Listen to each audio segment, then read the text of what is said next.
the way I've been thinking about it today, like this morning, I was thinking about how I'm going to talk about this. I'm sure all of you have had like a brand new sandwich you've never had before, and it tastes great. But we all know how bread is made. That's not new. So we're taking some of the oldest food technology, and then whatever this new aioli is, how they're searing their thing. We think they added boursin, but they didn't. Like the idea is, I'm going to show you these Live 12 features, but pairing them with stuff that you could do as far back as Live 1 makes it feel like a brand new experience. And it's not like, here's how to use all these tools, so just go do them, because I really want to pinpoint when are people going to start to feel like, I know how to use this tool, but what do I want to add to my tool belt? How can I express myself? So with that said, I'm also a big advocate for stock. And so like literally while we were setting up, I just like created this patch just to talk, and it's kind of like my world and my sound. And I'll never forget the moment where there's a producer who goes by Swindale. His music from 8 years ago sounds like it could have been released in 8 years. It's absolutely phenomenal. And when I was probably 15 or 16, just starting to download all the Isotope plugins, all the Waves plugins, all these different things. And then when he told me that all of his music was stock Ableton, this switch turned on where I was like, I want to be as good as you, and I have everything you have.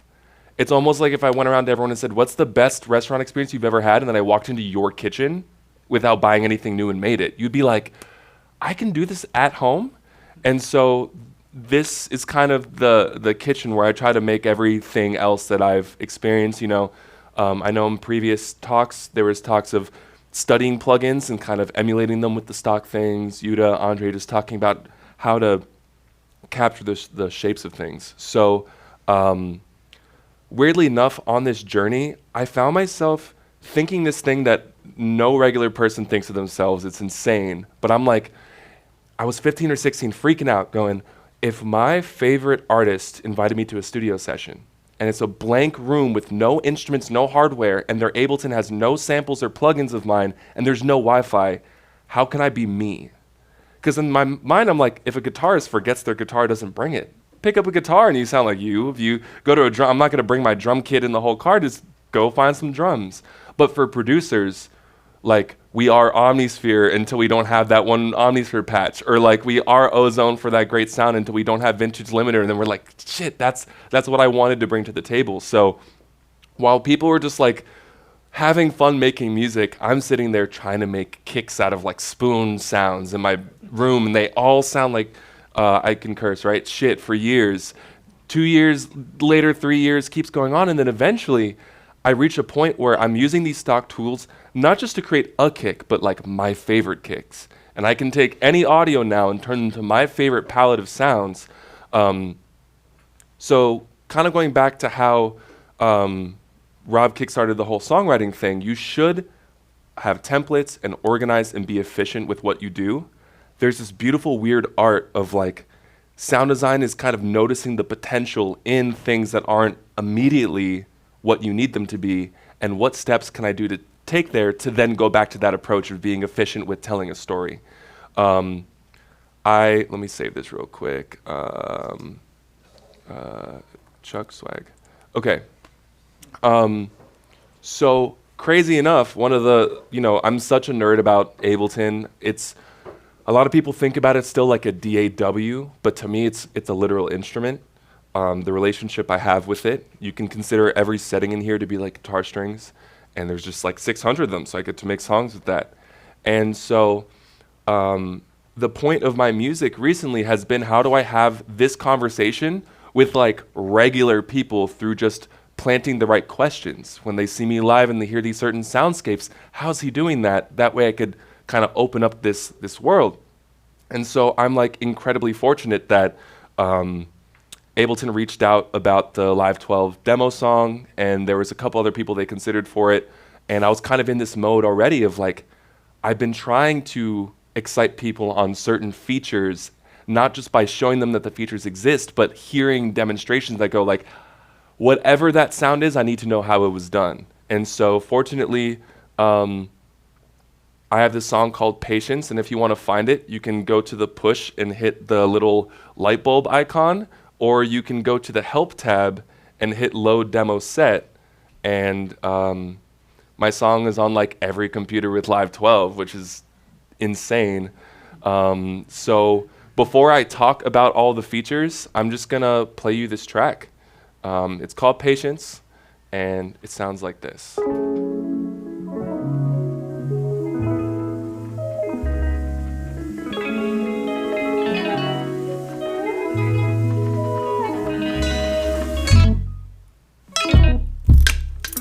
What I need couldn't get here faster. Chase my dreams just to wake up after. Run it back, time I wasted, time I had, one after one is a hourglass. All my patience, never lasting, no. Memories I'm diving head first. You know I Can't breathe through the sound of laughter.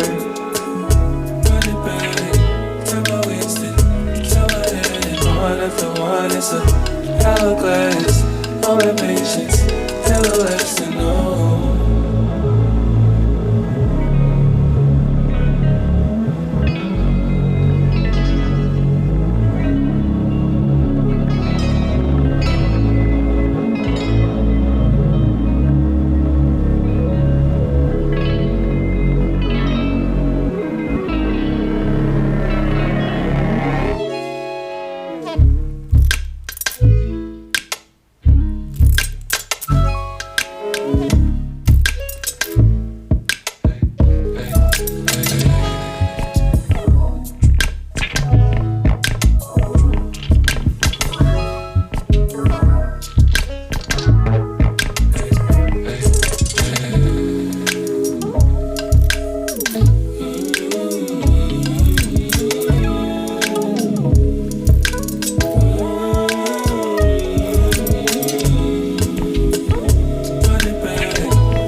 So that's the song. That's Patience.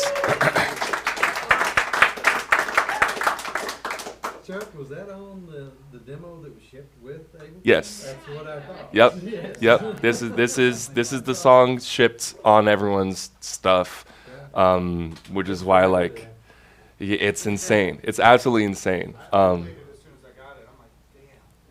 Thank you. Thank you. So I had a very strong agenda with this, which is I don't want to just, I could have made a cool song that doesn't also like make you wonder about the program, but I think it was the relationship of like, I have this project file, sonically and project file wise, I kind of don't get what's going on, let me explore, which is kind of like the goal of the product. I could have made a cool song where like you look at it and you're like, oh, there's some cool low pass filters, there's some stuff, okay, let me go make a track. Or it could have been a song where I used every single feature technically, and then you would have heard it and been like, no, I'm gonna make something better, and then go on and do it. So when I was working on this, it was really thinking not just what is this feature, but what concept can I somehow non-verbally bring to the table? What everyone notices is this. What is that, right?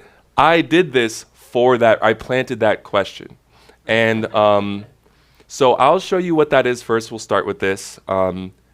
Another thing is I typically do a lot of resampling, but I wasn't allowed to use any other sounds besides my voice, besides the stock library. So every sound you hear here like is shipped as a stock sound. It's just this transform, it's called metallic high short. And I even named it transform seed on purpose because everyone's like, what's the transform seed thing? And that's what it is. So the idea is there's all these brand new MIDI editing tools. And under the transform, there's something called seed. And you can set a certain range and you can also set a certain duration, and I believe voices. And so the first time you see this, you're like, whoa, that's super sick. You play it, whoa, it did all that.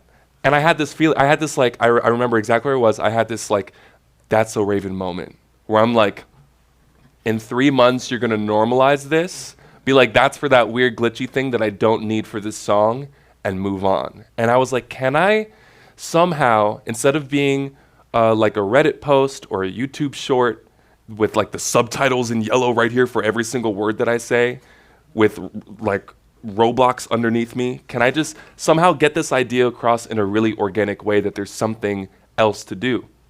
So when I say that I use Ableton like an instrument, I like to automate anything that you can automate. You cannot automate these new MIDI editing tools. Someone who's used to looking for new features and new products that kind of do the processes for them might be like, oh shoot, well if I can't automate, then like, whatever, I'll use it as is or I won't use it. Like how I was saying with a brand new sandwich, you can have bread that we know how that's done. Raise your hand if you know about resampling. Raise your hand if you know about, how do I phrase this, MIDI. Raise your hand if you know about MIDI resampling, being able to turn on a MIDI track and listen to something else. Then you already know how this was done.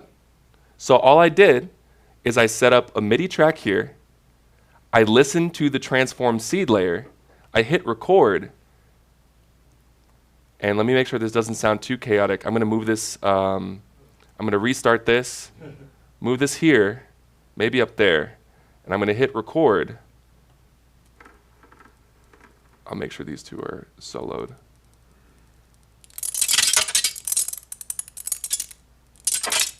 I'm physically moving it, and if we look back at what the result looks like when I hit record,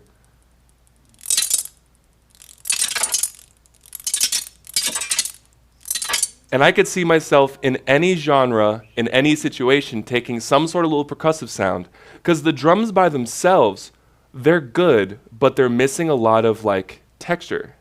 Let's see, they come in. It's cool. Lots of space.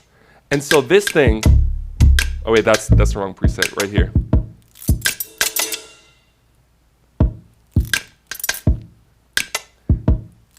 And because it's not even audio per se, I can slow this down and it feels hyper real.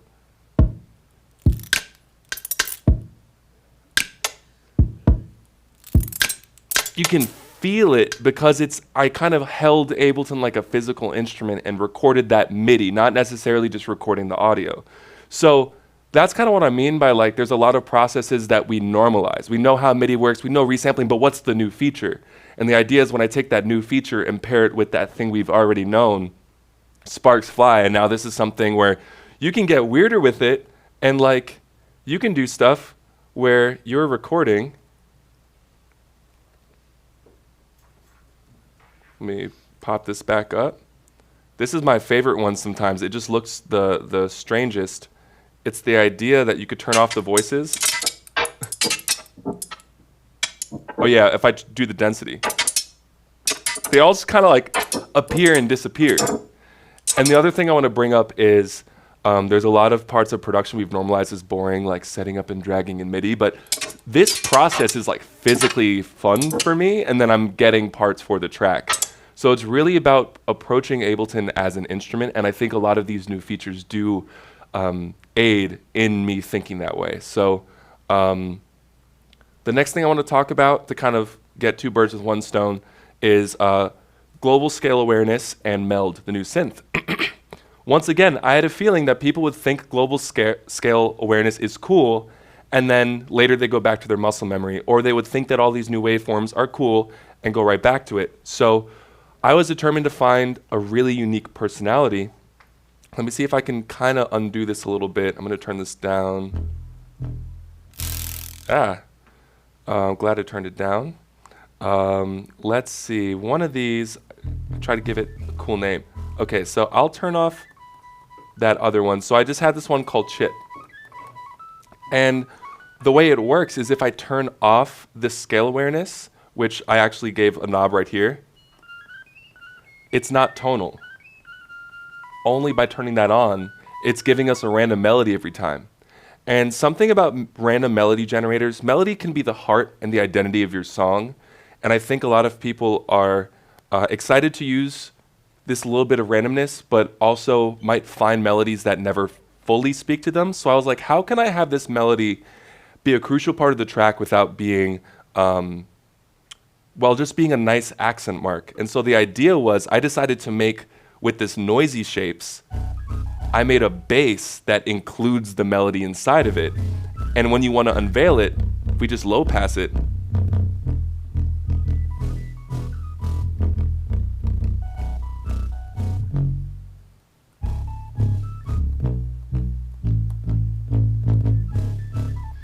so it kind of plays into everything else going on. And so that way, when you're using meld and you're using scale awareness, you don't have to think about it as, I'm going to start the entire song today around this thing I'm not sure about. Kind of get that foundation. I knew what the bass line was going to be, and then I started automating in where I think the low pass should be, and that's how now if we play the drums, the transform seed, and the beat of history, which on top of this, I have 2 nephews, 8 and 10, and I was working on this while babysitting them. And I was like, what should I call this bass patch? And he was like, the beat of history. And I was like, okay. This really cool thing, again, because I'm a big nerd for this stuff. If you're familiar with the help menu to edit like the info text, you can edit this. And I asked Ableton, like, can I edit the info text? So if you hover over the audio and MIDI tracks, there's little blurbs from me, like a little bit more about the stuff behind some of these tracks. So in case you forget some of this stuff, you can just like go down to the info text, and I think I shout out my nephew like in the stock project file, so he can brag at school. What else do we have? So I'll play these together, and we'll look at the automation. It's this warmth right here.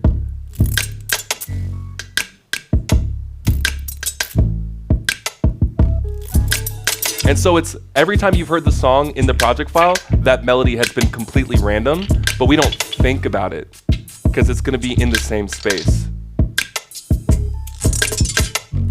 So I would really say, like, when you're using all of these different wavetables and shapes, come up with a compositional idea, kind of like how Jonathan was saying, like, put down the music first and then toy with the stuff. And like, if it's called bubble, if it's called rain or crackle, try to think about like, put on a sound design helmet and think, what is a sound that this reminds me of that this isn't yet? And like, what tools do I have in my whole toolkit to bring it there? One of my favorite patches here is gonna be the Strum-o-matic, which used to be harder to set up. And when I tell you, like, I have all these, I mean, everyone here probably has very niche things they love about this program. And so you have your own personal things you do. And mine is, I'm gonna say it all crazy. Open up a sampler, drag in multiple samples, go to the zone editor, go to the MIDI tab and go to LFO2 and go to the sample selector, turn off retrigger, turn the value up to 100, go back, make sure that my chain selector zones are distributed equally, and then it'll swap the samples. That's a mouthful. They added a button, and like they didn't announce it. I was just like, I wonder if they did anything to sampler. And they're like, hey Chuck, you know that thing you do all the damn time? What if you could have one button that does all of that and then leaves all of that free? And it's called round robin cycling. And that's what's going on inside Strum-o-matic. It's my favorite feature out of 12. So I'll show you real quick. Let's say I take like a flute sound, and then I take like a guitar sound. I'm gonna open up the zone tab and put both of these in here. Maybe I'll take this little pluck. And so traditionally, they're all gonna be layered. All I have to do is hit round robin, and it's gonna go.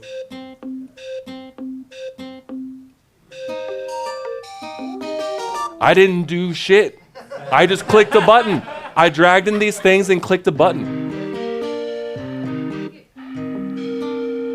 It's suddenly, if you're familiar with the concept of hocketing, it's kind of doing that, where one musical piece is carried out by like bite-sized different pieces of instruments. Very common in classical music. Crazy enough, like my favorite Skrillex complextro dubstep, he's having one melody line carried out by a synth here, a bass growl here. And so this is like the easiest way. There's forward mode. There's backward. My favorite is other, because random kind of, depending on it, could be cool. It could allow the same one to kind of repeat every once in a while, but other guarantees that it's switching. And so if I, turn up the release time, if you turn off re-trigger, then like the same note can overlap with itself. And so you have this thing that's really alive. Now I'm going to compare that with like, who's ever been scared shitless looking at this menu and been like, I'm going to keep that off, off, off, off, off, off. So years and years went by where I was using this thing. And years went by where I never touched this menu. And it wasn't until I was trying to use Ableton not like a DAW, like an instrument, that these things became super helpful. Now, I'm going to show you the biggest life hack in the world. Scary ass menu, the top two are your best friends. Sample selector is when you have the chain selector set up. Sample offset is the playhead of the sampler. And so if I map that to velocity, then I'm going to turn off round robin real quick and just highlight one of these. When I change velocity, it changes where it plays on the sample. Now right now what it's doing is when I press harder, it's going more to the right and it's actually playing the end of it. I want it to be the opposite. So I'll drag that to -100, which means the quieter I play, the more I get towards the end of the sample. So if I, smooth out the attack a little bit, you could get these other tones, especially if you have the other things going on.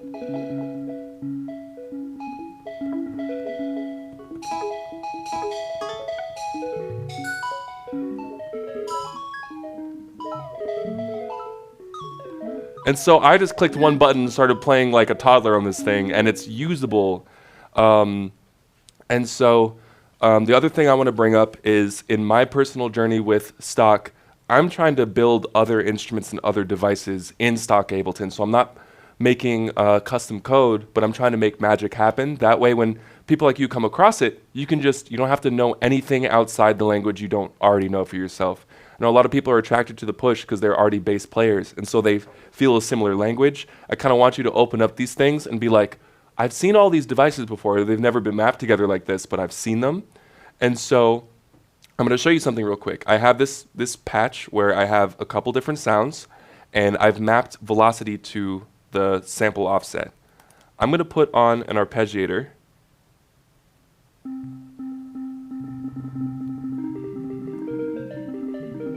And now what I'm going to do is I'm actually going to take velocity and set it to fixed. So now I get to hold a chord with one hand. Like honestly, I'm just on the laptop keys. And I just get to like strum.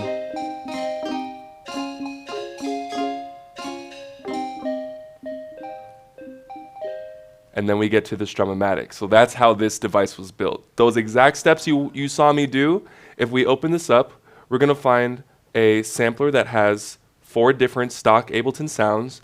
Round robin is on, set to other. And then here I have an arpeggiator, and then I have the velocity. And that's exactly how this stock device was made. The extra thing is I'm pressing the chords with one hand and then doing the articulation with the other. And that's a little bit this, je ne sais quoi. And so if I combine those, that's MPE. And so what's so amazing is instead of doing all of that, the reason I have the push here is because if I bring the strum back, and I will turn up the filter a bit. Do we have an extra? I think there's an extra filter for arrangement purposes, so I'll take that off. So what I'm actually doing is I'm pressing, and as I do, pressure is telling that velocity to move up. Velocity through the sampler instructions are telling the sample selector to move forward. That sample selector is telling the round robin to do its thing. So we have this weird barrage of things that have been there forever, things that just got added, and it's the combination of these things that now I get to use the push in a way that I can articulate specific notes.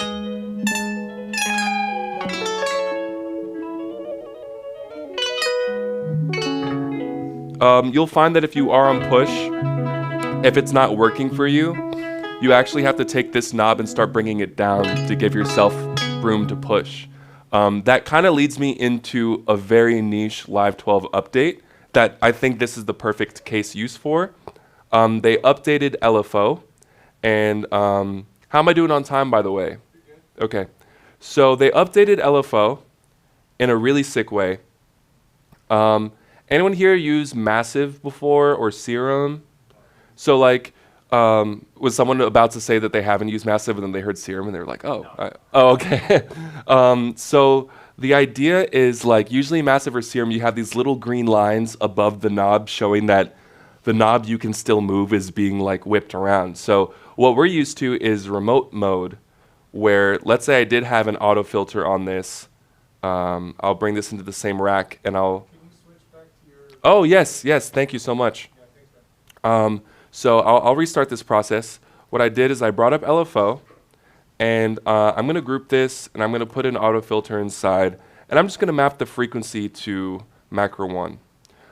What we're used to is as soon as you map it, you lose absolute control over that, and it's just going to do its thing, which I actually find myself using this more than the newer mode, but the newer mode has some strengths to it. The newer mode is mod mode, where I still get to control the knob for what I needed to, but now there could be a little bit of extra movement. So if I were to, I don't know, I'll just pull up some like saw chords real quick. They're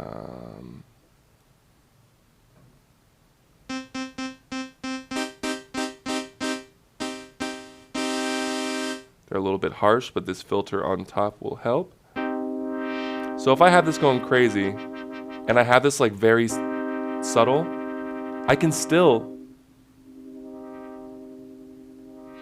and it's almost like the thing I want to present to you is you could look at it and be like, oh, that looks like a complicated thing, but by doing stuff like this, you can add texture to the knobs that you're moving, which is such a strange concept.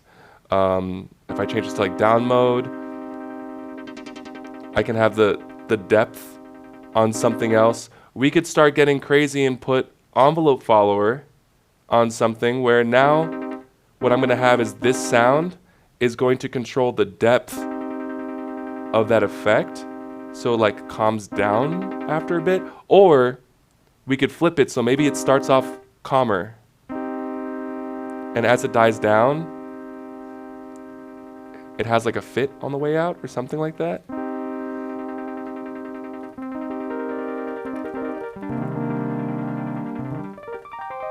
And it's all these little tiny textures that maybe you're looking for in your song through finding an entire pre-built preset or an entire sample, but it turns out you just need to add a little bit of like micro texture to what you're doing. And this mod, think about that when you're like, I have a macro, but what if like something jittery was happening or something rhythmic was happening to the macro as I'm moving it. So what's so beautiful is when you want to map anything to MPE, you typically use expression control, which they've cleaned up in 12 and made it really nice looking. I'm going to go to pressure, and typically on remote mode, what happens is I lose control of being able to click and modify this.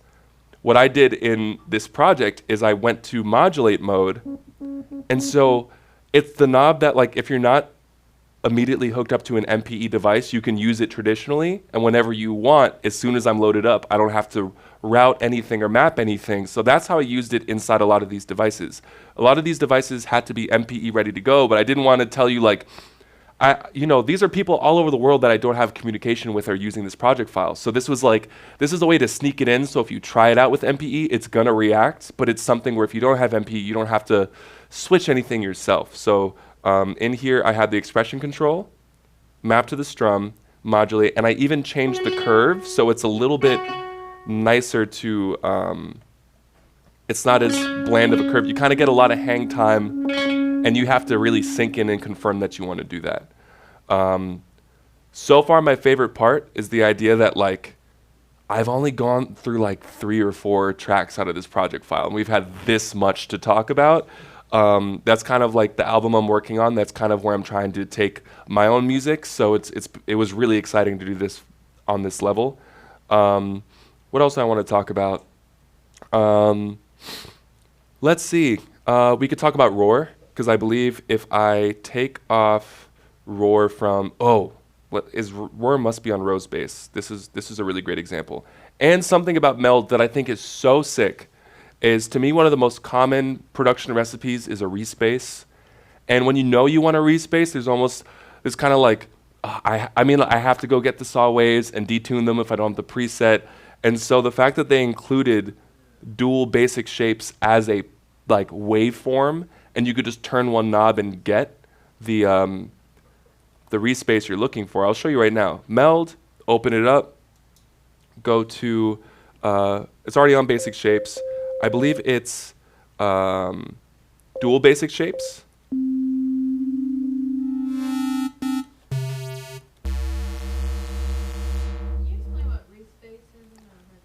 Yeah, so I'm gonna try to, I'm sure someone could do a better immediate example. Have you ever heard this in a song? This kind of like, it's a bass line that has this pulsating, deep kind of feeling to it.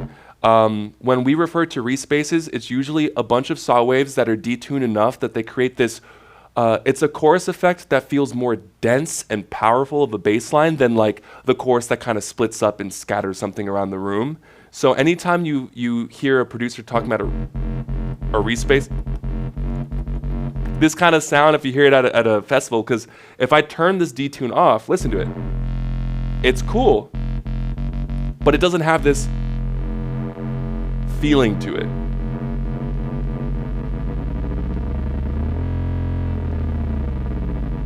And usually this is a little bit too like inharmonic, a little too atonal.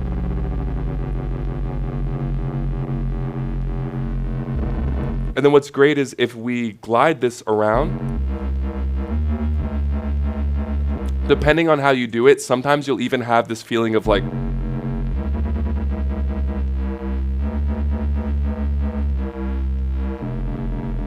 and you'll hear that the saw waves are kind of interacting in this way to create a powerful, punchy bass line. And so in another program, I'd have to load up both of my oscillators, dedicate them to this task. And the idea that I have 1 out of 2 oscillators that has, or I guess these would be called wave tables. So 1 out of the 2 wavetable options or engines has the ability to handle this entire process that could take up an entire synth's energy and space.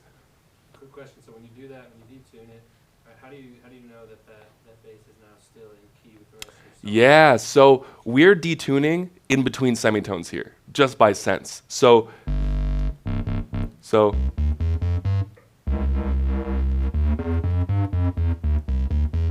it's like close enough. You never really want to hit a respace where it's so detuned you can't tell what key you're in. That almost means that you've detuned a little bit too much. And so what's great is we can take a sound like this, and I know I already have this overdrive, but I'm going to start adding Roar behind the overdrive. And now it's emphasizing the color of the tones involved. What's amazing is this multi-band function on Roar means that we can apply distortion separately to our lows, mids, and highs.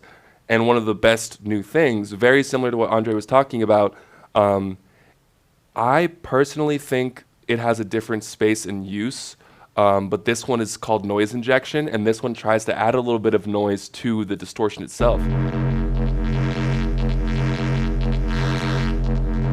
Honestly, if I color the low end,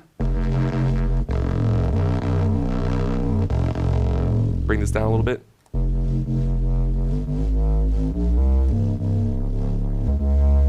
Add a little bit of glide. Let's see. I think there's glide here, glide time. Oh yeah, it's in settings, glide time.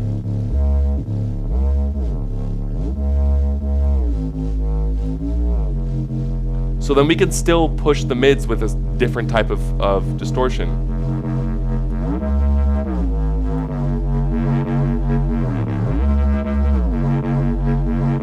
there's this whole crazy ass menu inside of this thing too.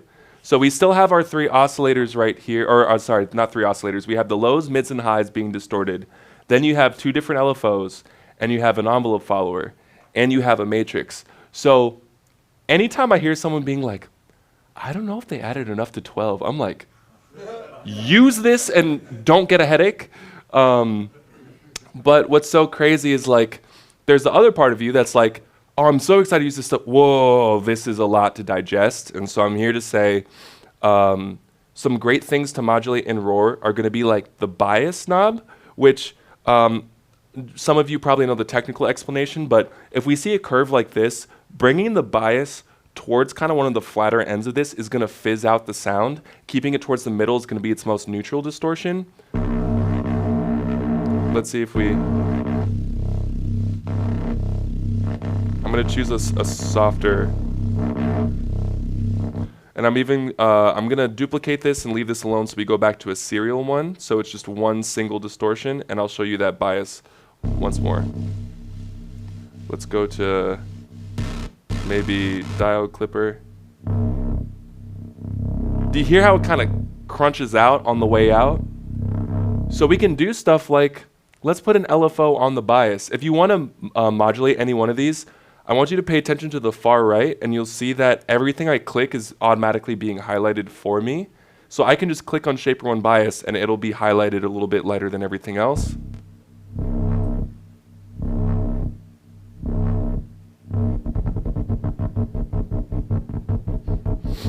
Now, this is the rate of LFO1. What if I have that modulated by the envelope follower? And let's see if I push that up. Push up the gain here.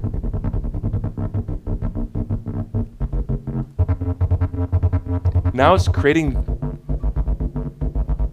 as it pulses, it's creating different settings, which means that now the detune, because the envelope follower is listening to the sound, somehow the sound is changing itself in a way where I'm not sitting here bored in Ableton like, now I have to go to the matrix and map this LFO here and automate these settings to get cool movement. I've kind of tricked the audio into controlling some things that are controlling some other things.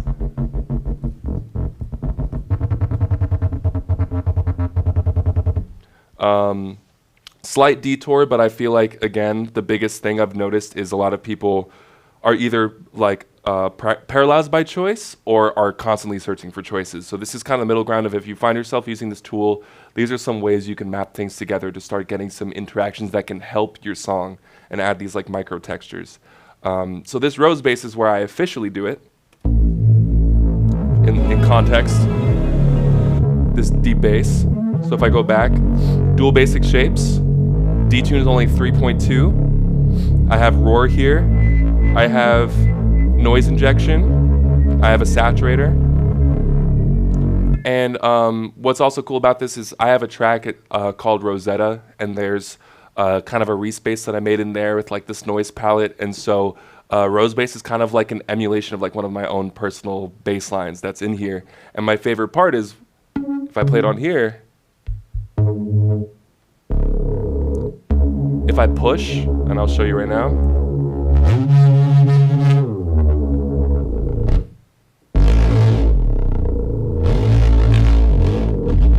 Something happens when you slide.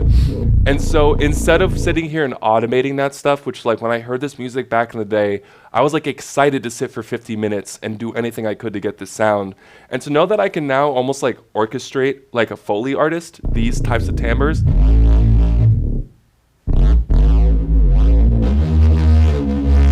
Especially if I start turning down the expression or the in-tune width.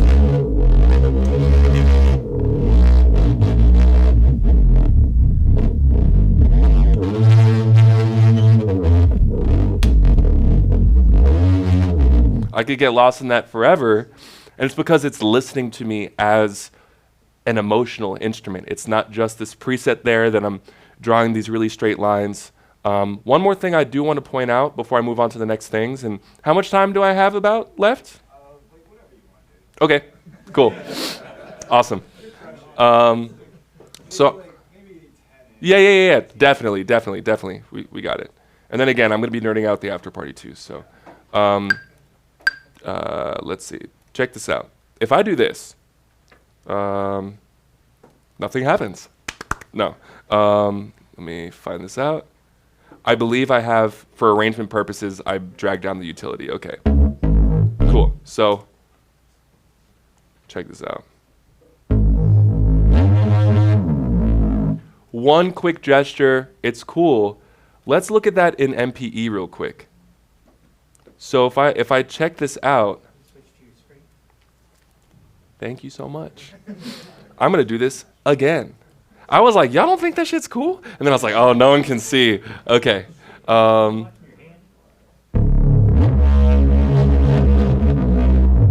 Really quick moment, really quick gesture. I didn't think too much.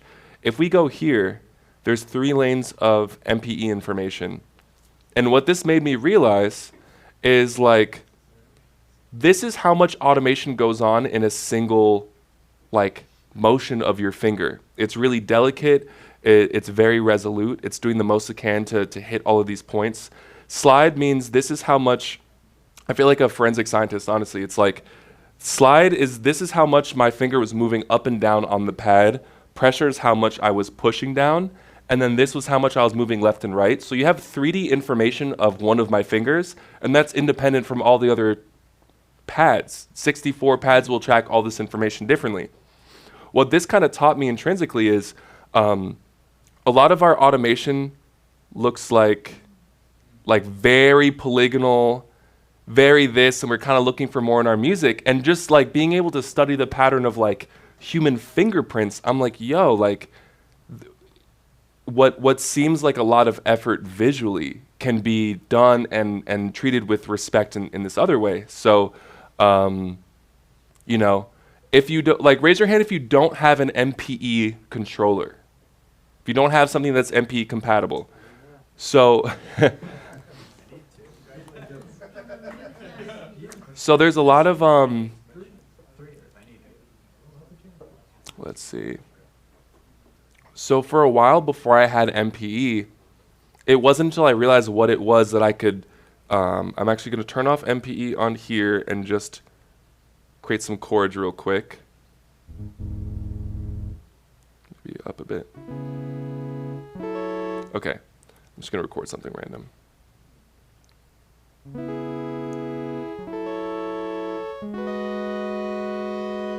I'm also not like a push warrior like Jonathan and the others. I use the auto-tune in key mode, which is still a great way to execute things. I know, Mr. Chromatic God, I know. So,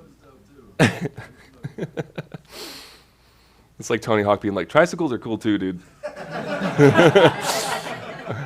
Keep at it. So what's awesome here is I've done 0 MPE stuff, and I'm not going to use the push at all. We all love this like analog warble in our saw waves, and maybe the trick is to go here, turn it down, do a random noise wave, get these nice feelings. When you get like super deep into music, you'll even hear a sine wave as subtle as a little motion, and you might one day find that a little redundant to the ear. So the most analog tool we have is how imperfect drawing a straight line is. So I'm just going to go to MPE, open up one of these tools, hit the pen tool, and just zoom in and like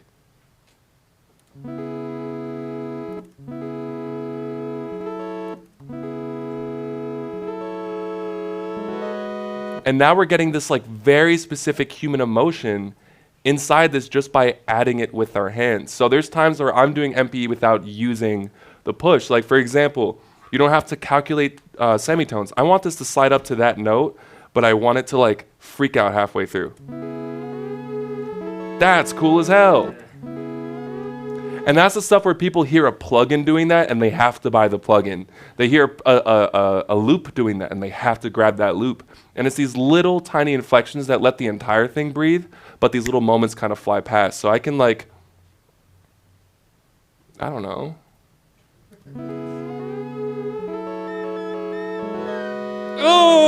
Oh, I've never done that shit in my life. That shit's insane. And so you just kind of move from note to note, and it's like one of the first times I never forgot this. I brought the Push 3 back home. I'm from New Jersey originally.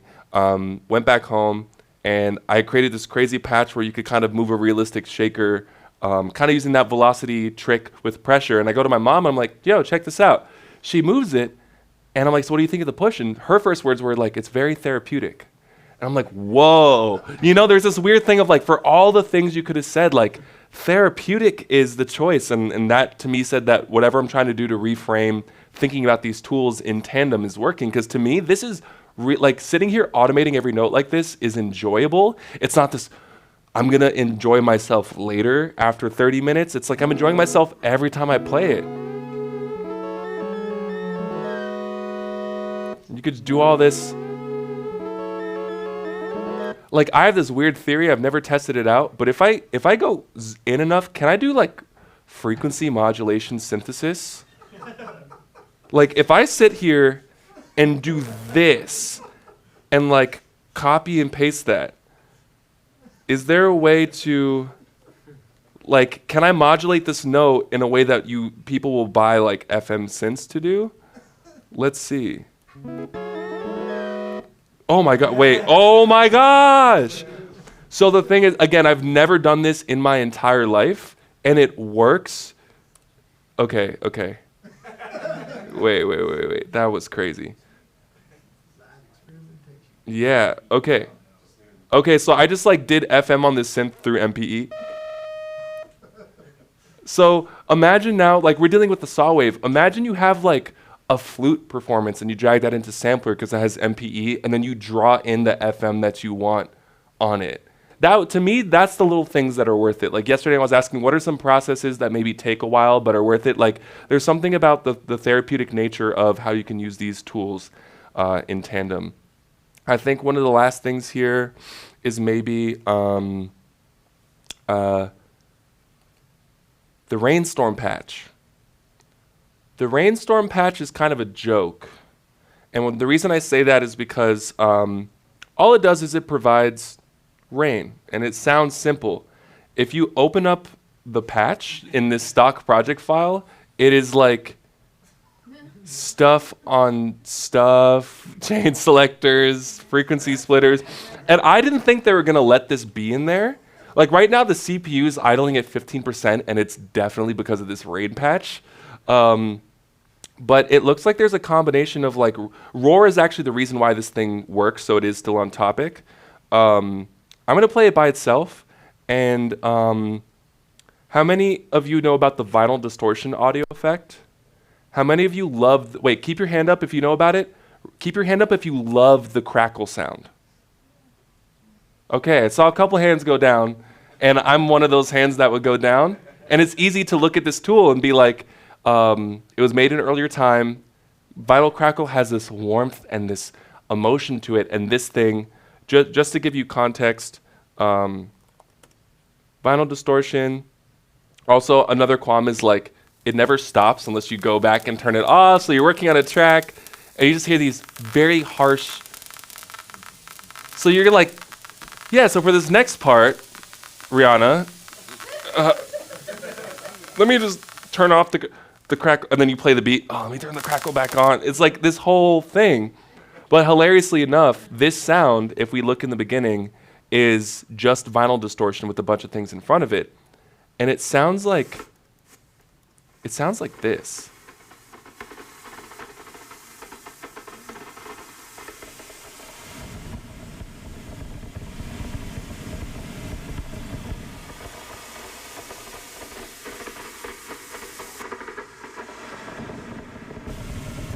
Inside the movie, outside the movie.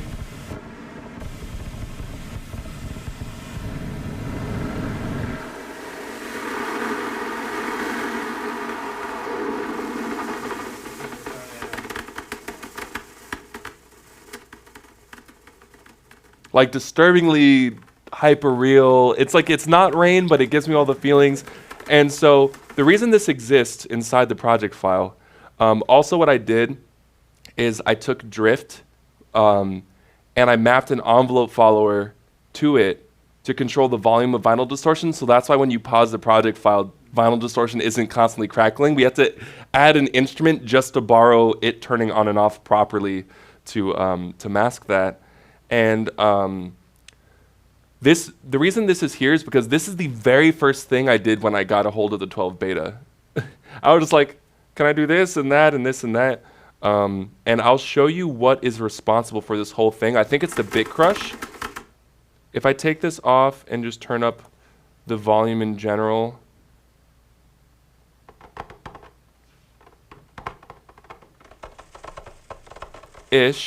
but then this thing, which right now it's at 2.4%, if I turn it up,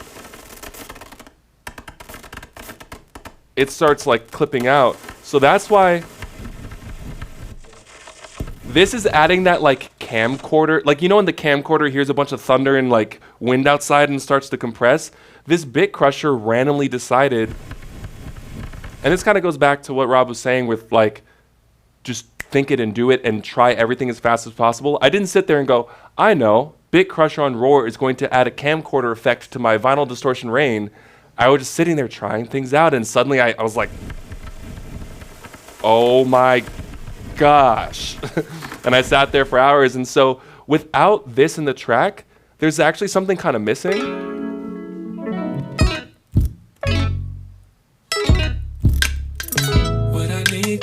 I'll turn off the vocals for a second and then back on.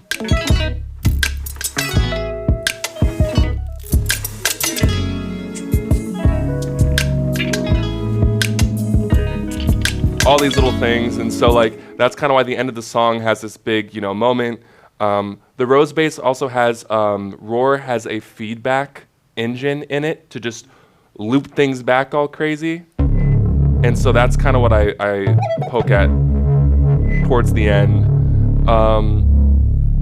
I have a couple more things. I might save them for the after party. I'm down to take questions, but the last thing I want to say, two very short things. We talked about this hypothetical thing in the beginning. I'm a kid thinking to myself, what if I'm in a room, don't have all my own stuff? I had this crazy opportunity where